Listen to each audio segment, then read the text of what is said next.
What's going on, guys? It's Adam P, and welcome back to more Newcastle United transfer news. Of course, we all reporting out here in Singapore. We are out on Newcastle United's Asia tour, a tour that has been heavily overshadowed by the transfer situation behind the scenes. And Alexander Isak now, he was actually billed for the first time today as Newcastle United hosted their first official fan event tour. Opportunity for first team players. It was shorted in Harvey Barnes and Anthony Alexander speaking to the fans directly. I've got a video up earlier in the day where you can actually see what the players have said. Some real interesting news from the club coming out. But Harvey Barnes name dropped Isak during it, and he was billed by the fans. Not necessarily Isak as a player, but certainly Isak's situation was dealt in a negative light from Newcastle fans, and I don't blame them. I don't blame them at all. Eddie Howe has also publicly addressed the situation there. His tone has completely changed from the Saudi game last week. We got to get to the bottom of it all. If you guys enjoy the content, make sure I get down there, hit the subscribe button. Appreciate your support as always. Starting off this video, we'll address the club event early on today. So the players at Newcastle United were asked who was the best player you were playing with at this football club. Harvey Barnes decided to name Alexander Isak as that player, which is fair enough. But of course, with the ongoing situation behind the scenes, just got to read the room. Completely killed the vibes today at the club event. So, who's the best player you've played with at Newcastle? I can't ask you that already, actually, but the two lads here. I would say Alex. Joe? Bruno? That's the first physical sign of supporters in person turning on either the player or the situation. I would say it's a combination of both now. I'm going to be straight up with you. The more news I say about it, the more that's come out from this football club. We'll mention Eddie Howe shortly. I get more annoyed every day. I continue to get more peeved off, and I think there's a lot of combined factors that go into it. First thing, Alanga's our only player. You spoke about Alanga before. He is still the only player that's came to this football club, regardless of what is going on with Isak back home. You can't deny one player's came in, 5 weeks left to go. It's just not good enough for a team that is now in the Champions League. We're being close on some players. Some players we should have had. James Trafford situation. That should have been a player Newcastle landed, and they missed out on him because of these low balling bids, and Newcastle just not showing, in my opinion, enough intent to get these players in. I get we want fair price. I get Newcastle want fair wages, but it's a saturated market where teams are investing heavily. Newcastle just needs to be able to get players in. We lost out in James Trafford. Weren't close enough to Hugo Ekitike. We placed bids in 5 players, and yet only one has came with the football club. We've had to see that's the problem for most. And I get that we still have a good month left of the transfer window. But Isak now likely going out the door. That's still going to drag on. That may take a couple of weeks. That might not even happen at all. If Liverpool's unable to reach the transfer for Newcastle once, there's just so many question marks here going on behind the scenes. We were told from local journalists at the start of the window, Isak is not for sale. That is clearly not the case because it's a legitimate possibility. I would say a likely possibility that he is going to leave. So then you ask the question, how much is going to go? But Newcastle have stated that his transfer value is £150 million. That is how much it costs the team bring him in. The player now declaring that he wants to move elsewhere, and he stayed adamant on Liverpool being that number one choice for him. His value might even drop a bit. Liverpool now have the confidence and belief knowing that, well, this player wants to join us, we're going to lowball Newcastle, we're going to offer 100 million, we're going to offer £110 million. Newcastle needs to stay further. Newcastle are going to drag that on. It's going to go back, forth, back, forth, back, forth. And there's one person that's going to damage, and it's Eddie Howe behind the scenes.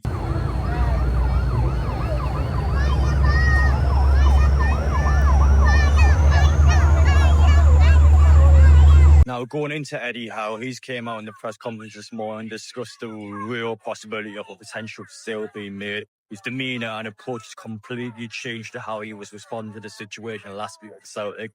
This fly injury at Newcastle was playing up behind the scenes, and it's already being downplayed in the interview. Eddie Howe is now went into detail saying that we have to do what's best for the football club.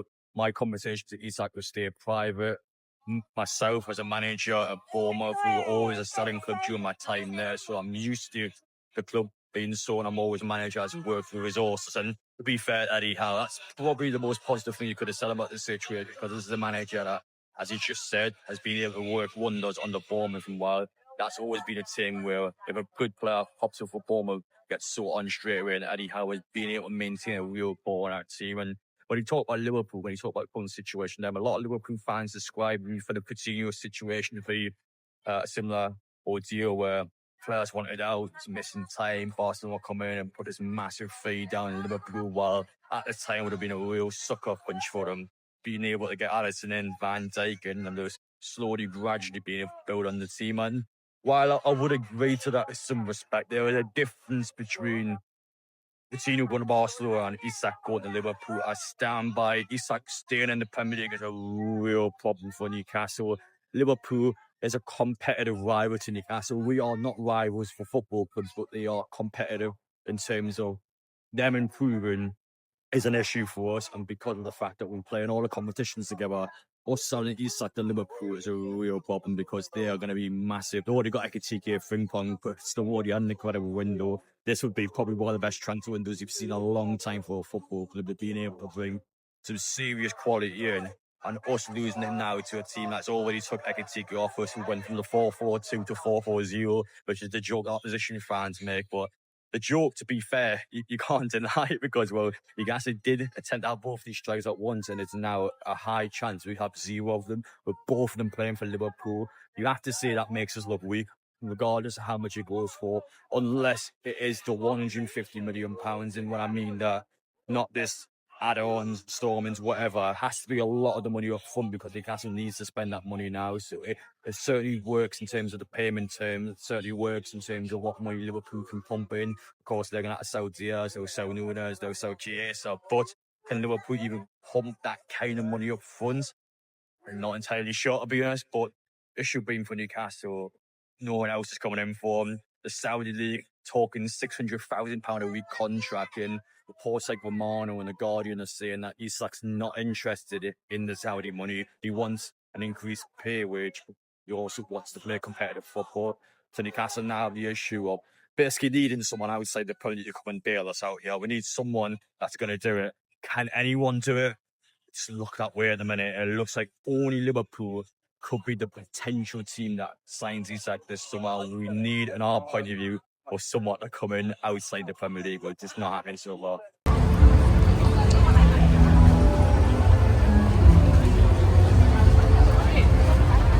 The thing that just ticks me off and going into this transfer window, this was meant to be the summer when Newcastle was able to have a good transfer window. 2 years ago, the excuse at the time was, well, we have PSR issues, we are unable to buy the players in.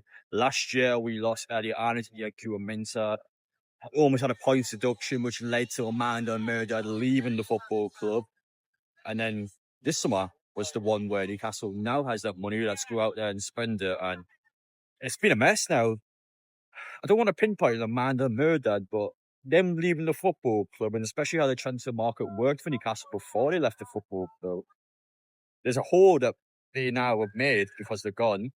And Castle hasn't filled that hole, and that's the impression I get because you just caught a look at these windows. Wissa, I mean, even Keith Downey said a couple of days ago he's prioritising Newcastle when they are moving. Let's see, that's true. Castle still haven't got done. Like, this is the player that was going out of his way to join Newcastle, and we still are just going at a snail's pace. And Eddie Howe is coming across in the press conference with real frustration now. You can understand it, and no one can blame him because he's just not been backed and not had the full support that he's been wanting to have for years now. And while, of course, he's still going to do wonders in the pitch, and Newcastle is still going to do wonders with the core squad that we have. It's lacking. It is lacking. We haven't been backed. It's infuriating now. Walk away from this video if you don't mind. I want to enjoy myself before Singapore's. I'm not entirely sure it's Singapore's birthday day. I feel like they're rehearsing for it. I'm still not entirely sure about the culture and everything going around for this event tonight, but I'm going to certainly enjoy it. At least if any of you are more interested in it, I'm going to show you my personal bits and bobs afterwards. So, warning in terms of fireworks, warning in terms of jets, they are allowed. Just give you a heads up. I'm going to finish this video off by showing you what's going on and what I'm enjoying tonight.